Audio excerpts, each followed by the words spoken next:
Pode passar uns 2 slides, eu acho aí. Vai passando. Tá, então aqui, não vou repetir tudo que eu falei, né, no final da última monitoria. Vou só recapitular uns pontos importantes, né? Nesse primeiro slide eu só mostrei o que o petróleo, embora ele perca um pouco de espaço, né, para as energias alternativas, ele ainda mantém um protagonismo relevante, né, nas próximas décadas, e por causa disso, invariavelmente, a humanidade vai precisar de mais petróleo no futuro, nesse futuro próximo. E, é, e as tecnologias de Enhanced Oil Recovery, elas têm o objetivo de recuperar esses 65% de petróleo que, em média, ainda permanece no reservatório após as recuperações primária e secundária, né, que a gente chama de recuperação convencional, né, essas duas. Pode passar um aí, Marlon. Então, aqui só diferenciei, né, recuperação primária, secundária e terciária. A primária é aquela em que a produção de hidrocarbonetos se dá só pela energia natural do reservatório, que se manifesta na forma de uma pressão que os fluidos possuem, né, para vencer as resistências do meio poroso. Depois tem a recuperação secundária, que é quando a gente injeta fluidos externos no reservatório, tipicamente água, né, para poder manter a pressão no reservatório e também para varrer a região entre os poços produtores e injetores. Então, seria uma suplementação de energia para o reservatório, né, de forma artificial. E na recuperação primária e secundária, a gente só consegue recuperar, em média, 35% do óleo originalmente existente. E isso que eu queria reforçar, a razão que justifica isso é justamente por causa das forças capilares que estão atuando no meio poroso. Porque, como a Ellen já comentou, né, a pressão capilar ela varia inversamente com o raio do capilar, então você pode imaginar de um poro também. Então, nos poros menores, a pressão capilar é muito grande, então você precisaria de que a força viscosa para vencer essa força capilar teria que ser muito grande nos poros menores. Então, essas forças capilares altas, né, que justificam esse grande volume de óleo deixado para trás. E aí que entra a recuperação terciária, né, que hoje em dia a gente chama de Enhanced Oil Recovery, que é a recuperação avançada de petróleo, que ela busca modificar as interações entre os fluidos e a rocha, para justamente conseguir reduzir essa barreira de pressão capilar. E, bom, ele que tem as categorias, né, dos métodos de Enhanced Oil Recovery, em particular esses métodos microbiológicos que a gente vai tratar no artigo de hoje. E pode passar um aí, Marlon. Pode passar mais um, que eu já tinha comentado. Bom, e aqui só recapitulando a última coisa que eu tinha falado na monitoria, né, que esses micro-organismos eles também podem ser usados para modificar a molhabilidade da superfície da rocha. E por que isso é importante? Não só com micro-organismos, né, mas qualquer outro método, porque a molhabilidade é um dos fatores mais importantes para a recuperação de petróleo, porque se a gente analisar os casos extremos, digamos assim, né, o melhor cenário para a recuperação de petróleo é que a rocha seja molhável à água e não ao óleo, porque quando a rocha é molhável ao óleo, por exemplo, sendo o óleo a fase molhante, ele tende a se localizar nos poros menores da rocha, onde a pressão capilar é maior, então fica mais difícil dele ser deslocado. E no caso da rocha ser molhável à água, quando a água é fase molhante, é a água que tende a ocupar os poros menores, né, para maximizar o contato com a rocha, e o óleo ele se localiza nos poros maiores na forma de glóbulos e envolto por um filme de água. Então, quando a gente tem um meio poroso predominantemente molhável à água, é melhor para a recuperação de petróleo. Então, o artigo que a gente vai tratar hoje, ele vai propor uma forma de modificar a molhabilidade da rocha para uma condição molhável, de uma condição molhável ao óleo para uma condição molhável à água. E a forma que ele vai tentar alcançar isso é através de micro-organismos. Até aqui alguém tem alguma dúvida sobre essa parte teórica de recuperação avançada? Alguma coisa?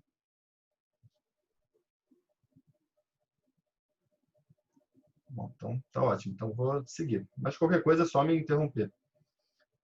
Bom, então agora aqui já entrando no artigo propriamente, então aqui eu vou fazer um breve resumo aqui da metodologia que ele usou. Então, o micro-organismo que ele usou foi essa bactéria Enterobacter cloacae, uma bactéria anaeróbica facultativa, né? Ela consegue crescer também na ausência de oxigênio, esse é só um detalhe. E ela também já foi reportado que ela é capaz de produzir biosurfactantes. Isso também é importante porque os biosurfactantes, os surfactantes de modo geral, né, eles têm a função de reduzir a tensão interfacial óleo-água. E como a tensão interfacial óleo-água é uma variável da pressão capilar, você reduzindo a tensão interfacial óleo-água, você também reduz a pressão capilar. Então, isso também é importante.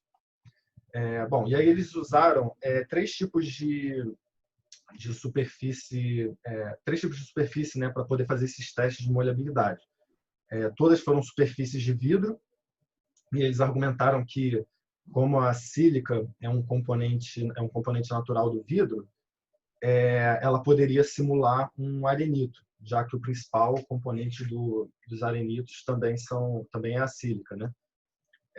Embora, assim, a gente sabe que na realidade, né, os arenitos também têm outros minerais presentes ali na composição e também diversas argilas, né, que elas ficam presentes na superfície dos poros. Então, assim, se eles quisessem um resultado mais realista, né, o ideal seria ter usado superfície de arenito mesmo, né? Mas o vidro também tem muitos estudos que usam o vidro como um modelo mais simplificado, né?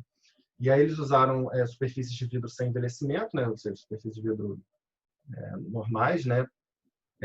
E também superfícies de vidro envelhecidas por 7 e 21 dias em óleo bruto. Esse processo de envelhecimento, eles basicamente colocam a superfície de vidro em contato com óleo bruto e aí depois de um tempo absorvem compostos orgânicos do óleo e aí o vidro, que originalmente é molhável à água, ele passa a ser molhável ao óleo depois desse processo de envelhecimento. Então, isso serve para simular superfícies da rocha que sejam molháveis ao óleo, né? Que seria o pior cenário, e aí ver se o micro-organismo consegue modificar essa superfície para uma condição mais molhável à água. E aqui só um detalhe, né? Essa superfície de vidro sem envelhecimento, né? Assim, vidro natural, ele tem um ângulo de contato de 10 graus. Então, ele é bem hidrofílico, né? Ou seja, 10 graus medindo, assim, imaginando uma gota de óleo na superfície do vidro, né? Envolta por água.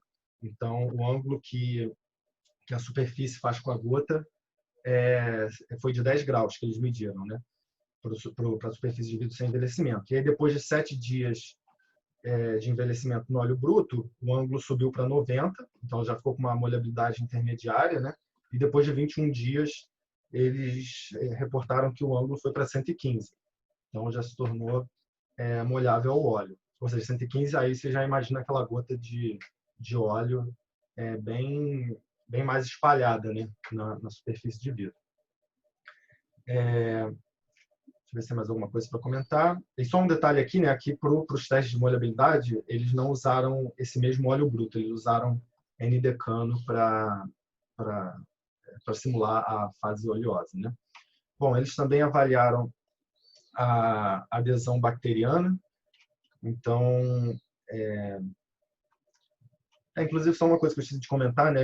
Eles poderiam ter usado também, só algumas críticas ao artigo aqui, né? Ele poderia, já que ele tinha acesso a esse óleo bruto, né? Ele também poderia ter usado esse óleo bruto nos testes de molhabilidade, né? Que seria também mais realista, mas ele preferiu usar N-decano, que é bem menos viscoso, né? E aí facilita a realização dos testes, né?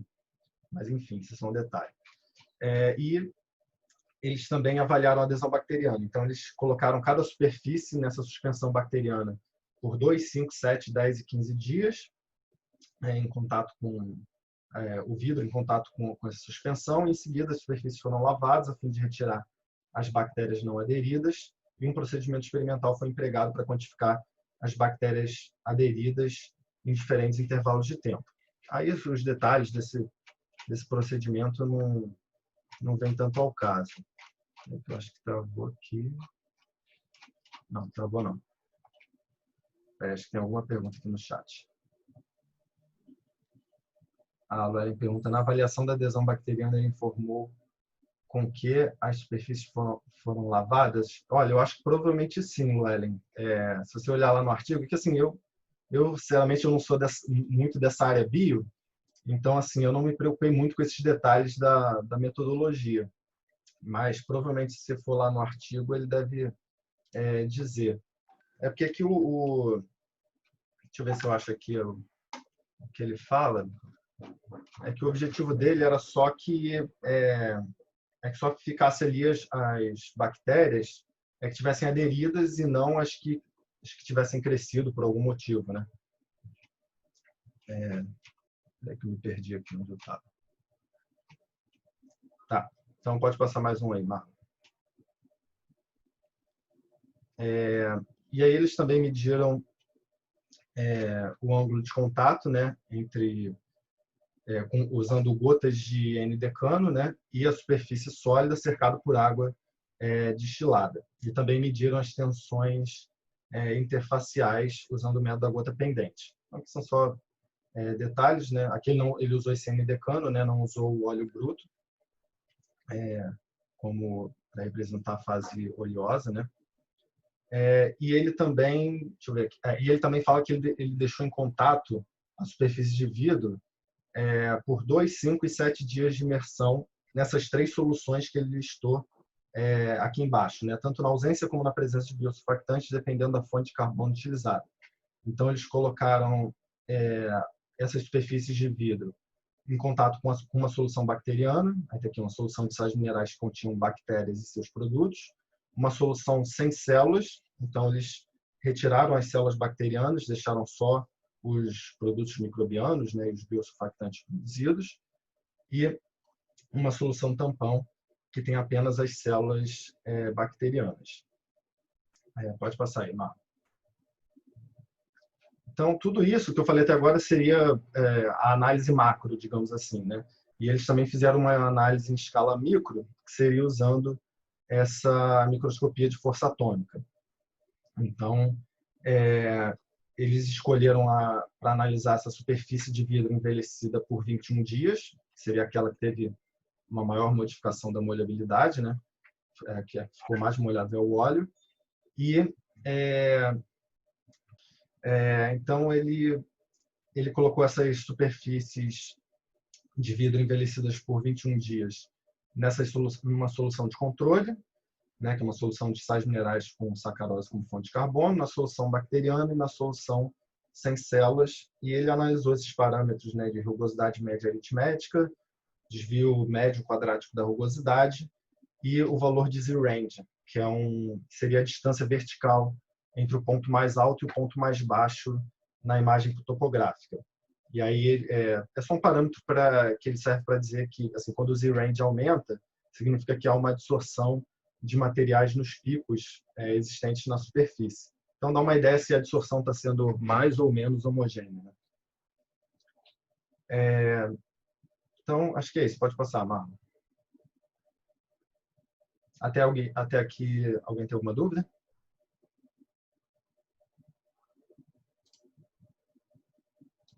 Tá, Lucas, então, você comentou, pode falar. Não sei se eu que me embolei. Você falou que a rocha ficava mais molhável à água ou ao óleo? Não, então, aqui ele está usando superfícies de vidro para simular a rocha, né? Só que o vidro, naturalmente, ele é molhável à água, bem molhável à água. Você vê que o vidro, naturalmente, o ângulo de contato que ele mediu deu 10 graus. Então, a água se espalha bastante na superfície do vidro.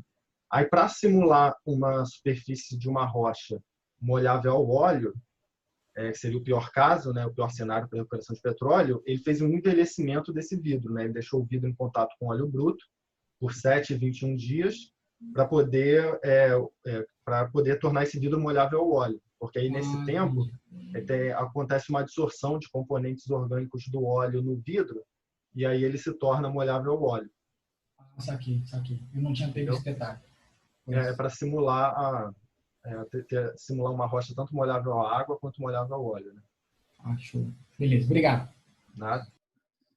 Bom, então aqui a primeira análise que ele faz, né, é essa análise de adesão bacteriana. Então aqui a gente tem um gráfico que mostra a quantidade de bactérias aderidas nos 3 tipos de superfície em diferentes intervalos de tempo, né? Naqueles intervalos de 2, 5, 7, 10 e 15 dias. Então ele testou, né, para o vidro normal, né, sem envelhecimento, para o vidro com 10 dias, com 7 dias de envelhecimento em óleo e o vidro com 21 dias de envelhecimento em óleo. Então, primeiramente, a gente consegue observar que as bactérias foram capazes de aderir a essa superfície e nesse meio não havia nutrientes. Então, as bactérias recuperadas das superfícies, elas resultaram unicamente da aderência e não da multiplicação. Então, ainda assim, algumas bactérias conseguiram sobreviver após 15 dias e manter a ligação com a superfície. Mas, no entanto, todas as superfícies mostram que o número de bactérias vai diminuindo, porque não tem nutrientes, né? Então, a tendência é que elas vão morrendo e se desprendendo da superfície. Mas o que é interessante notar aqui é que houve uma quantidade muito maior de bactérias que aderiu na superfície de vidro envelhecida por 21 dias. E logo abaixo, né, de 7 dias, e o vidro sem envelhecimento foi o que teve o menor número de bactérias aderidas. Então, eles explicam, né, que isso tem 3 fenômenos envolvidos aí, que esse processo de adsorção de compostos orgânicos do óleo nas superfícies envelhecidas leva um aumento da rugosidade, uma alteração na composição superficial e um aumento da hidrofobicidade da superfície, né? E essas 3 coisas favorecem a adesão bacteriana.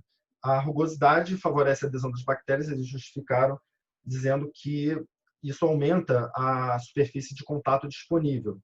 Então, e adicionalmente, né, nas depressões da superfície rugosa, poderiam ser locais propícios para a colonização. Então, e além disso também, a presença de compostos orgânicos pode atuar como nutrientes para os micro-organismos, o que facilita a sua adesão. Então, isso justifica com que a superfície mais molhável ao óleo, né, que é a superfície envelhecida em 21 dias em óleo bruto, é aquela que mais tem quantidade de bactérias aderidas. Bom, até aqui alguma dúvida? Acho que eu estou falando muito rápido, né? Ver se mais alguma coisa para comentar. Bom, então basicamente são esses 3 fatores que favorecem a adesão das bactérias. Pode passar um aí, Marlon. Bom, aí agora aqui a gente começa os resultados das medições de ângulo de contato e tensão interfacial. Primeiramente, nessa superfície de vidro sem envelhecimento, ou seja, aquele vidro natural. Então, primeiro eles mediram o ângulo de contato da superfície de vidro quando imersa nessas 3 soluções, né? Na solução bacteriana, na solução sem células e na solução tampão, e viu que o ângulo de contato praticamente não variou. Então, ele comenta aqui que após a exposição observou-se que a superfície de vidro era lisa com uma quantidade bastante reduzida de bactérias aderidas. Então, tanto a adesão de bactérias como a ação dos biosurfactantes e demais metabólitos, eles não conseguiram modificar a molebilidade da superfície de vidro sem envelhecimento. E quanto aos resultados de tensão superficial, eles avaliaram para diferentes intervalos de tempo, né, que estou me referindo a essa tabela aí do lado direito, a 2, 5 e 7 dias, né, e também usando sacarose e N-dodecano como fonte de carbono. E esses valores de referência que ele coloca aqui são referentes a uma solução de controle que ele empregou em cada caso. E aí, a partir dessa comparação, né, a gente percebe que houve uma quantidade de biosurfactante diferente de biosurfactante produzido em cada solução. E isso a gente percebe porque quando a gente compara esses valores de referência, né, com os da solução bacteriana, né, e da solução sem células. Então, a gente vê aqui que, as bactérias foram capazes de produzir uma maior quantidade de biosurfactante na presença de N-dodecano, porque, nesse caso, a redução da tensão interfacial foi bem maior, né, em comparação a esses valores de referência. E, no caso da solução tampão, contendo bactérias, né, elas foram semelhantes às soluções de controle. Porque, como essas soluções tampão não tinham nutrientes, as bactérias não cresceram nesse meio e também provavelmente não produziram biosurfactantes. Então, a maior produção de biosurfactante foi na presença de N-dodecano, já que onde a gente percebe que teve uma maior diminuição da tensão superficial. Tem aqui alguma dúvida?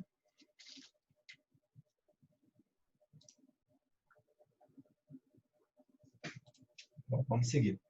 Bom, esses resultados aqui que são os mais importantes.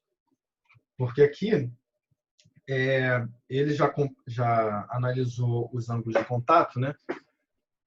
Tanto para a superfície envelhecida em óleo por 7 dias e por 21 dias, e imergindo essas superfícies nessas 3 soluções, né? Na solução de controle, na solução sem células e na solução bacteriana.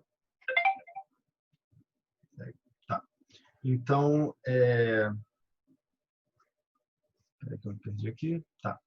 Então, a primeira coisa que a gente observa, né, é que no caso da superfície envelhecida em óleo por 7 dias, essa figura A aí, a solução bacteriana ela só começou a alterar consideravelmente o ângulo de contato dessa superfície após 5 dias de imersão.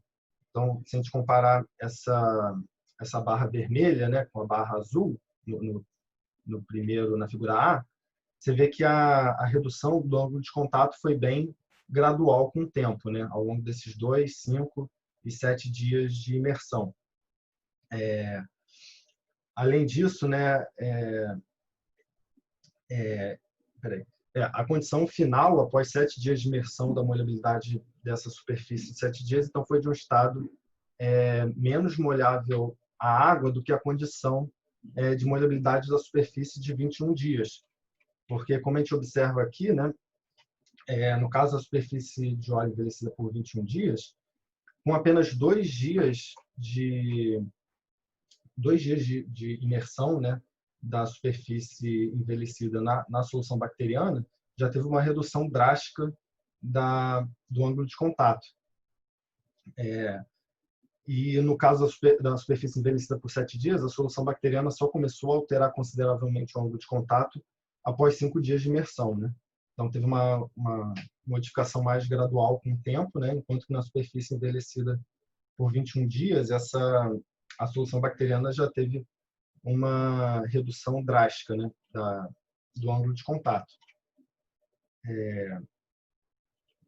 E outra coisa interessante de observar, né, quando a gente analisa esse gráfico essas barras verdes, né, da solução sem células, ou seja, são as suspensões que têm apenas os bioprodutos, é que eles induziram pequenas variações na molhabilidade da superfície em comparação com as soluções bacterianas, né? Porque na comparação com os valores de referência, você vê que teve uma redução modesta, né?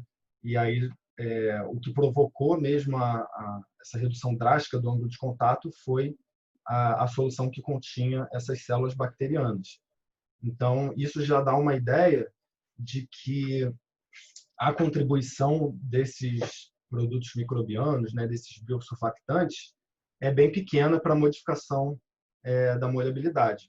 Então, os investigadores eles defenderam que a adesão de bactérias e a formação do biofilme consiste na principal contribuição para a modificação da molhabilidade.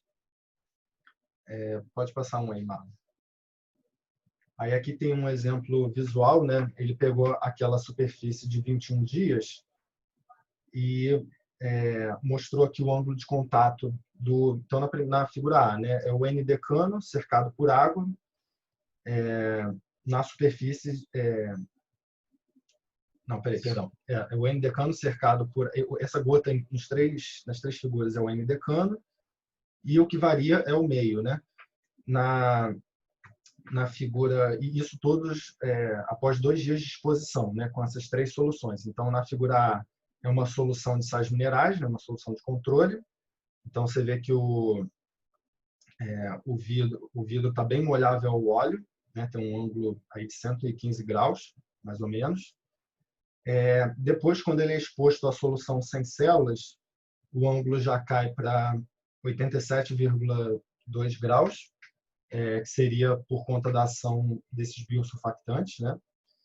E quando o vidro envelhecido por 21 dias é exposto por 2 dias à solução bacteriana, que é essa figura C, aí o ângulo de contato já muda drasticamente, né? É como se o N-decano nem quisesse encostar ali na superfície do vidro, né? Ele ficou bem molhável à água.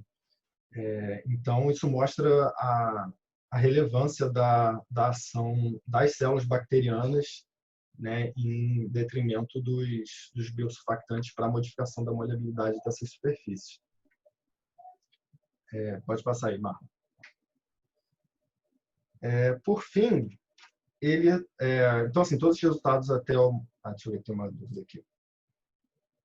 Metodologia que se criticou o motivo dele não ter usado o óleo para fazer análise de ângulo de contato, mas quando li, fiquei pensando se o motivo para essa escolha poderia para poder ver melhor o contorno da gota. Olha, eu não sei se essa pode ser o motivo, porque, assim, falando pela minha experiência, né, eu já medi tensão superficial e tensão interfacial de óleo bruto lá no goniômetro e, assim, não tem diferença em termos de visualização, né, de você usar o N-decano, né, o N-hexano, N-heptano, né, esses hidrocarbonetos de cadeia menor, e usar o óleo bruto. Não tem diferença de visualização, mas tem muita diferença na execução do experimento, porque é muito diferente você bombear naquela agulha o N-decano, o N-heptano, o hexano, e bombear o óleo bruto, que é muito mais viscoso. Então, na hora de formar essa gotinha, é muito mais fácil fazer usando esses hidrocarbonetos mais simples do que usando o óleo bruto, né? Pelo menos na minha experiência. Não imagino que seja por questão de visualização. Mas mesmo que a superfície já esteja revestida com o mesmo material, como assim? Não entendi.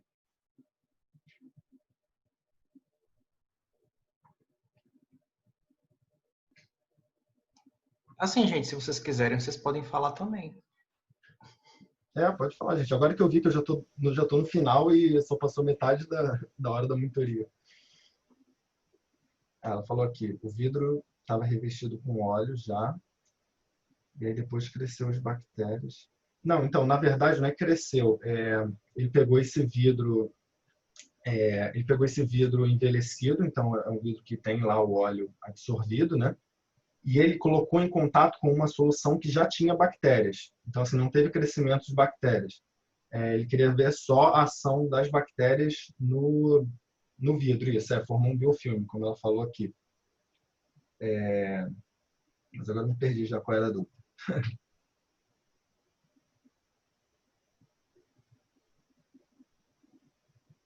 Tá, isso me entendeu. Porque quanto a essa questão dele ter usado N-decano e não óleo bruto, eu imagino que seja só para facilitar a execução do teste mesmo, né?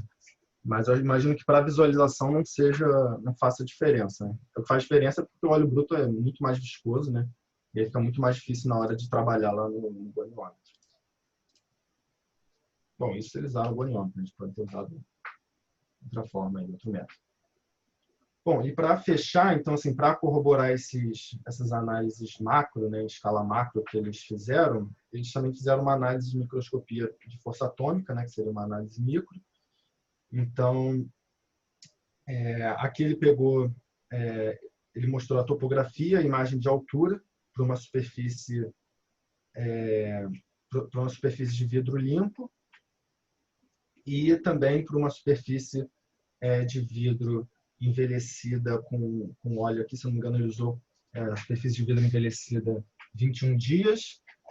Depois, nessa figura C, ele usou a superfície de vidro envelhecida e com a solução sem células. E na figura D, ele analisou a superfície de vidro envelhecida com a solução bacteriana.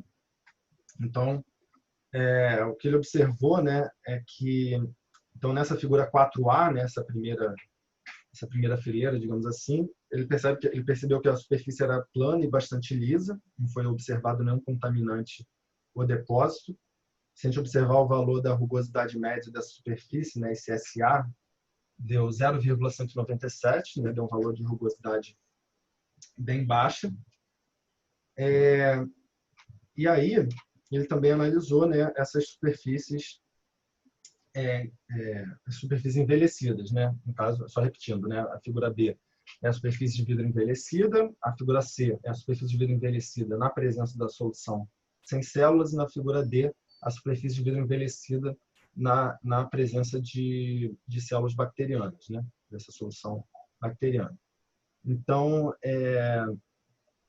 no caso dessa superfície de vidro envelhecido em óleo, né, mostrada na figura B, eles argumentaram que houve uma absorção de compostos orgânicos do óleo, né, de uma forma contínua por toda a superfície, sem que nenhuma região livre de compostos absorvidos pudesse ser observada. E aqui na imagem de altura, né, nessa imagem do meio, a gente observa diversos picos e vales, né, o que foi responsável pelo aumento da rugosidade da superfície, né, que se a gente observar na tabelinha aqui do lado, já a superfície já agora tem uma rugosidade de 84,3. E o Z-Range também, né, que era 5,77, que é esse SY, ele aumentou para 1.900. Teve um grande aumento, né? Isso mostra que houve uma... assim, a rugosidade da superfície aumentou, né? Consideravelmente. Na figura 4C, ele diz que a rugosidade da superfície e os... Não, peraí. Assim, na figura 4C, a gente observa que a rugosidade média ainda aumenta e o Z-Range aumenta mais ainda. Só lembrando, esse Z-Range é aquela distância vertical entre o ponto mais baixo e o ponto mais alto na imagem topográfica. E, além disso, significa isso. Então, se houve um aumento, né, nesse Z-Range em relação ao caso B, né, da superfície de vidro envelhecida em óleo sem tratamento, significa que houve uma adsorção não homogênea, né, dos compostos do óleo na superfície. Deixa eu ver se tem mais alguma coisa para comentar. Então, a prova dessa adsorção não homogênea na superfície seria essa elevação do Z-Range, né, mostrando que a diferença entre o ponto mais alto e o ponto mais baixo agora é maior, e teve um aumento na densidade de picos, né, e na presença de partículas na imagem de fase. Deixa eu ver. Agora, por outro lado, né, quando a gente, diferentemente dessa superfície envelhecida em óleo e da superfície tratada com a solução de bioprodutos, né, nos quais vários picos e vales foram observados por todas as superfícies, a superfície tratada com a solução bacteriana, né, que seria esse caso D, ela apresentou valores de rugosidade e Z-Range consideravelmente reduzidos. Então, você vê, quando a gente observa aqui na tabela, né, ela teve um valor de rugosidade de 57,2, que é menor do que a rugosidade do vidro envelhecido, né, sem estar exposto a nenhuma solução, que deu 84,3, e o Z-Range dela também foi menor, né, deu 631 em comparação a 1.900, né, que é da superfície de vidro envelhecida sem tratamento. Então, isso mostra que as bactérias elas conseguiram reduzir essa rugosidade da superfície, muito provavelmente pelo fato de elas terem se utilizado desses compostos orgânicos absorvidos no vidro como nutrientes para o seu crescimento, né, para a formação da adesão e para a formação do biofilme.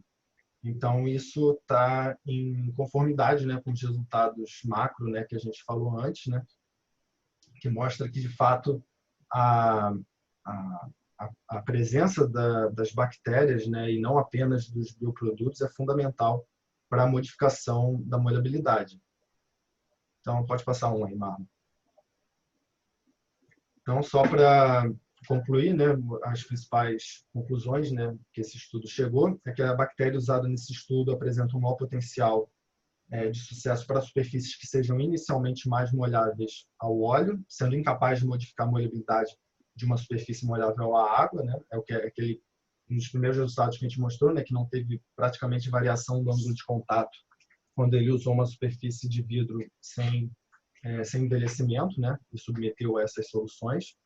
Então, essa bactéria, e isso tem a ver também com o fato de que ela possivelmente utiliza esses compostos orgânicos absorvidos no óleo como fonte de nutrientes, né? Aí, seguindo, os principais processos do mecanismo de modificação da molhabilidade são a absorção de biosurfactantes e demais produtos, a adesão bacteriana e a formação do biofilme, sendo esse último o mais relevante. Você vê que os biosurfactantes eles têm um certo efeito na redução do ângulo de contato, como a gente viu, né? Mas não é tão relevante como o provocado pelos micro-organismos, né? Em decorrência da conclusão mencionada acima, a presença de células bacterianas e não apenas dos bioprodutos é fundamental para a modificação da molhabilidade, né, o que eu acabei de falar. E as bactérias utilizam os compostos orgânicos absorvidos na superfície envelhecida em óleo e removem parcial ou totalmente o filme de óleo absorvido. Consequentemente, a superfície se torna mais molhável à água, né? Então, só reforçando, né, por isso que eles chegaram à conclusão que essa bactéria ela tem maior potencial para modificar superfícies que sejam inicialmente mais molháveis ao óleo, né? E a rugosidade da superfície contribuiu significativamente para a adesão bacteriana, né? E a gente até observou que depois que há essa adesão, né, a superfície ela até tem uma redução da sua rugosidade, depois que houve a adesão bacteriana. Então, acho que é isso. Acho que esse já é o último slide. Alguém tem alguma dúvida? Deu uma acelerada, que eu achei que fosse não dar tempo. Fala aí, pode falar. Tem como colocar lá naquela parte mais para o meio ali do trabalho, que tem uns 2 gráficos. Não, mais para frente um pouquinho. Tem o item A e o item B. Isso ali, isso. Eu percebi aqui nesse item B, né, que é a superfície envelhecida por 21 dias, que depois, quando ele passa do segundo para o quinto dia, na região vermelha, tem uma ascensão. E, assim, a minha perspectiva é que fosse diminuindo, como aconteceu, como era de se esperar para as outras regiões, né? Então, você tem ideia por que isso aconteceu? É alguma coisa esperada realmente ou não? Olha, tendo em vista que o próximo ponto, depois parece assim, visualmente ter uma redução ainda maior. Então, assim, eu não sei se é um outlier, né? Se é algum ponto de um resultado assim meio teve algum problema experimental. Eu fiquei com essa dúvida também. Pode ter sido algum erro ali. Pode ser. E coisas também que nós pesquisadores ainda não compreendemos, né? Assim, a gente nunca consegue explicar tudo, né? Mas de qualquer forma, assim, observando a tendência, né, você vê que se mantém esse padrão dessa redução drástica do ângulo de contato, né, em comparação com essa solução de controle, né? Então, sim. Porque eu fiquei com essa dúvida, porque assim, a gente está olhando o gráfico até 7 dias.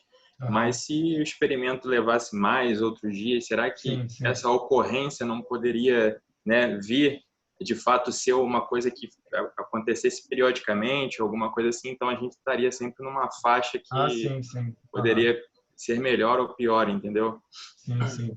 É o que você falou, seria preocupante se depois, com o tempo, né, assim, houvesse uma redução inicial, mas depois, por algum motivo, o ângulo de contato voltasse a subir, aí realmente seria ruim para o objetivo que a gente está pretendendo, né, que é modificar a molhabilidade na superfície. Então, assim, também não posso te garantir o que acontece no intervalo maior de tempo, né, mas, assim, o que esse estudo, assim, mostra, pelo menos de forma preliminar, é que esse ângulo de contato reduz e se mantém reduzido de uma forma geral ao longo do tempo, né? Aí realmente sim, para intervalos maiores, né? Aí a gente imagina que essa tendência se mantenha. E Sim, sim. para fazer um teste mais assim, né? Porque isso a gente está analisando a molhabilidade, né? Para ver isso testar se isso se traduz em uma maior recuperação de óleo, aí teria que fazer um teste de core flood, né? Um teste de ebulição forçada para ver se essa modificação da molhabilidade, né, se traduz em um maior volume de óleo recuperado, de fato, né? Porque aqui seria só um teste preliminar, né? Só analisando o impacto dos micro-organismos nessas propriedades interfaciais, né, que são importantes para a recuperação. Uhum, perfeito, perfeito. Valeu, obrigado. Mais alguma dúvida?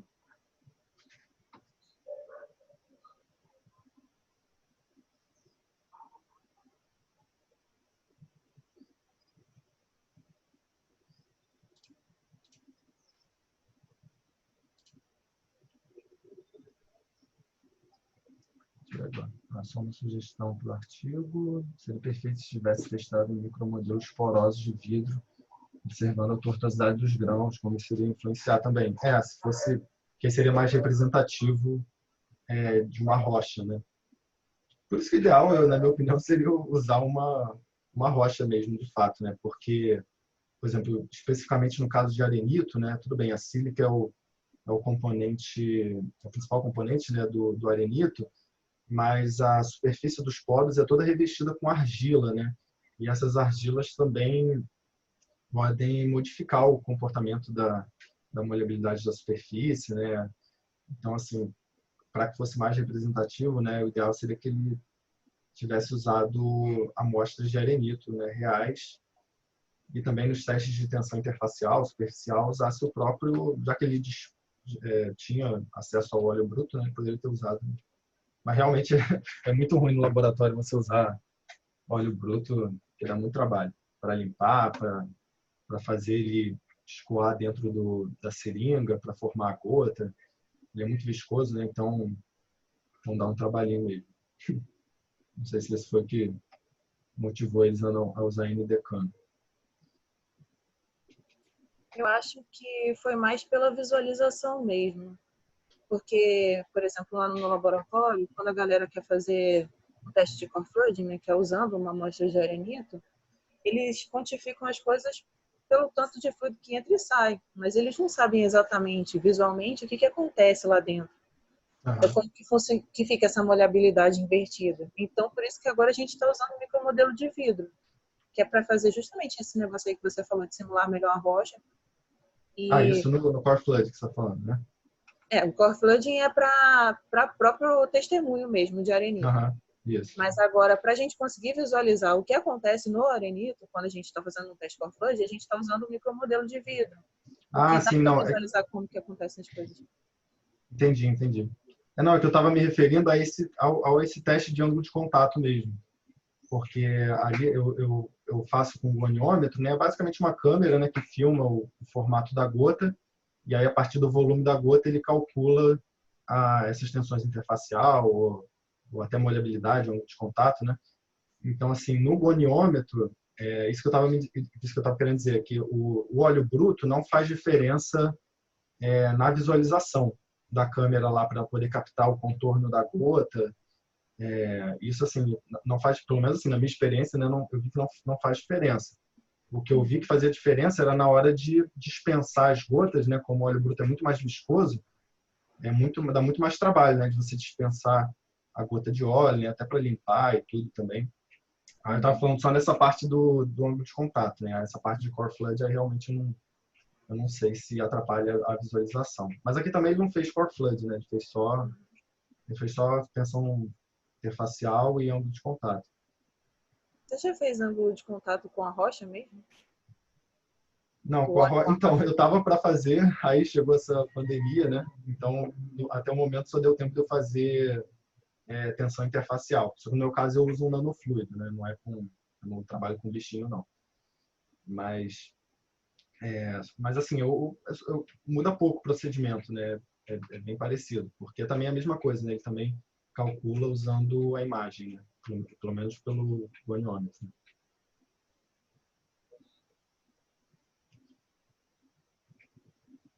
Mas tem uma diferença também, né? Porque quando mede ângulo de contato tem que esperar um tempo, né? Também para a gota atingir um estado de equilíbrio, né?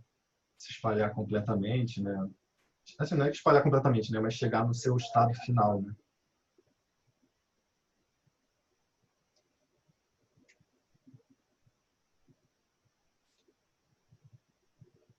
Alguém tem mais algum comentário, dúvida? Ó, se alguém pegar algum artigo sobre micro-organismos, não fale em bichinhos na hora da apresentação.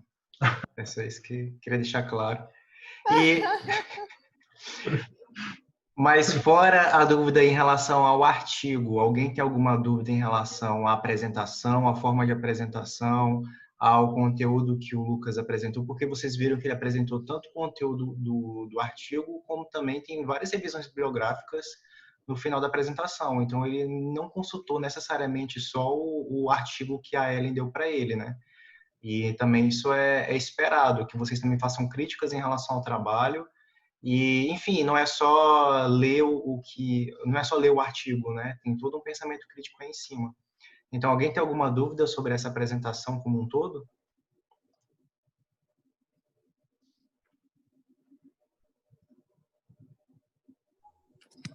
O Marlon, no artigo que vai ser apresentado semana que vem, vai ser nesse mesmo escopo, assim? Também foi um artigo apresentado como trabalho para ser avaliado ou é outro artigo solto? Olha, ela me mostrou, né? Mostrou também para o Lucas alguns artigos e a maioria é nesse sentido, né? De ter um trabalho experimental, aí depois tem a parte do cálculo, tem toda uma discussão de fenômenos. Eu acredito que só tem um artigo que é sobre review. Aí nesse artigo, enfim, são várias metodologias, enfim, as pessoas o grupo, né, vai ter que dar uma olhada e ver qual a melhor forma de fazer essa apresentação. Mas a grande maioria segue nesse escopo, né, que o Lucas apresentou. E só reforçar isso que o Marlon falou, né? Que até esses comentários que eu introduzi também foi até por um pedido da Ellen na época também, quando eu apresentei esse artigo numa outra disciplina dela, né? Que é Fenômenos Interfaciais em Biotecnologia, e ela pedia isso para a gente também, para a gente ter um olhar crítico no artigo, né? E não fazer crítica necessariamente, né? Mas assim ter noção assim das consequências de algumas escolhas, né? Que os autores fazem, né? Por exemplo, essas coisas que eu comentei, né? Eles usaram N-decano e não um óleo bruto, né, para fazer as medições de tensão interfacial, né? Então isso torna os resultados um pouco menos realistas, né? A questão de usar o vidro e não uma amostra de rocha, né, real. Então assim é legal vocês olharem o artigo, né, com essa visão assim crítica também para identificar alguns gargalos, né, alguns pontos de melhoria, né? Então, tem algumas coisas, algumas conclusões que vocês possam até discordar do autor, né, eventualmente. Pois é, pode ser um desafio se não for a área, né, de pesquisa de vocês. Então, por isso, dê uma olhadinha antes no artigo, com bastante calma. Se a Ellen falou que vai mandar para vocês até amanhã, né? Então, não deixe para a última hora para ver o artigo, né? Porque, enfim, justamente, se não for a área de vocês, vai ficar bem desafiador. Deem uma olhada no artigo antes, façam uma leitura e vejam, enfim, em que área pode melhorar no artigo, em que ponto pode ser melhorado, em que ponto fica melhor para a discussão de vocês. Aí vocês conversem com o grupo para que na hora da apresentação fique uma coisa fluida, né? Não fique só, eu gostei dessa parte, você fica com essa e depois fica uma concha de retalhos, né? Então, o Lucas conseguiu deixar fluido porque também ele está só ele apresentando. Mas como são, enfim, 5 pessoas apresentando, então vocês precisam trabalhar para ver como é que fica melhor, né, a apresentação. Isso.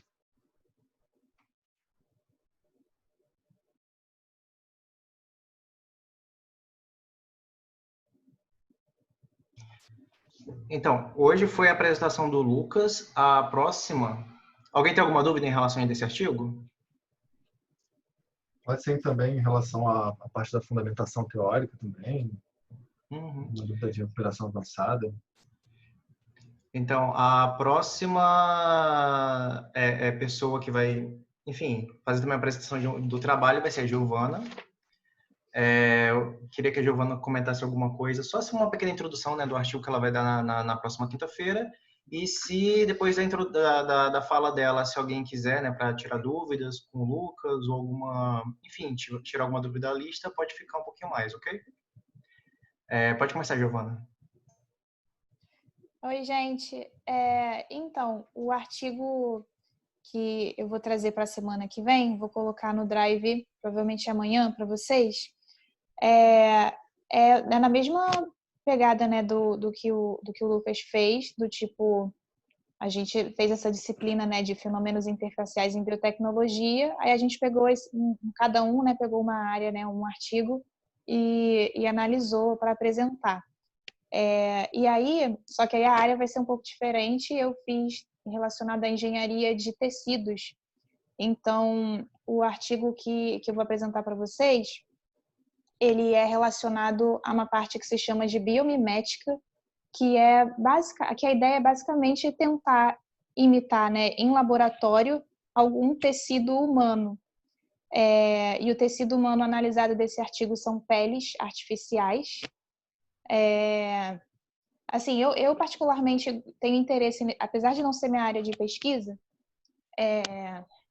eu tenho interesse nesse assunto porque, por exemplo, não sei se vocês sabem, mas teoricamente era para já, a partir do ano passado, não ter mais testes em animais, tipo botar, sabe, cosmético e você testar em olho de coelho, essas coisas, não deveriam mais acontecer no Brasil. Só que a gente sabe que no mundo ainda acontece, né? Então tem várias pesquisas para desenvolver pele que seja, né, nessa parte de biomimética, mais parecida com o tecido humano, né? E assim fazer testes, né, de cosméticos e do que for necessário, né? E também reconstruir a pele em casos de doenças e tal. Aí o artigo que eu peguei foi um artigo que tenta desenvolver, então, o que se chama de um arcabouço 3D. Então, é tentar imitar a pele, mas não pegando necessariamente aí a pele, mas pegando alguns polissacarídeos e tal. E aí a parte que eu vou tentar falar com vocês mais é sobre como é que foi feita essa caracterização. Então, fenômenos interfaciais entra aí nessa parte de analisar a tensão superficial, a formação de filme e o potencial zeta também. A minha única preocupação é que eu acho que a Ellen ainda não deu o potencial zeta para vocês e talvez, né, eu possa estar adiantando, mas aí eu vou tentar ver como é que eu posso fazer, ou não falar essa parte, ou tentar explicar um pouquinho para a gente fazer mais ou menos na mesma pegada aí que o Lucas fez, que eu acho que vai ser bem parecido com o que vocês vão fazer treinar, né, para a apresentação de vocês. Mais ou menos isso. Ótimo. Perfeito, gente. Essa aí vai ser o assunto da próxima monitoria e eu espero que, enfim, essas apresentações ajudem vocês a montarem esse seminário que vai ser no dia 1 até o dia 3.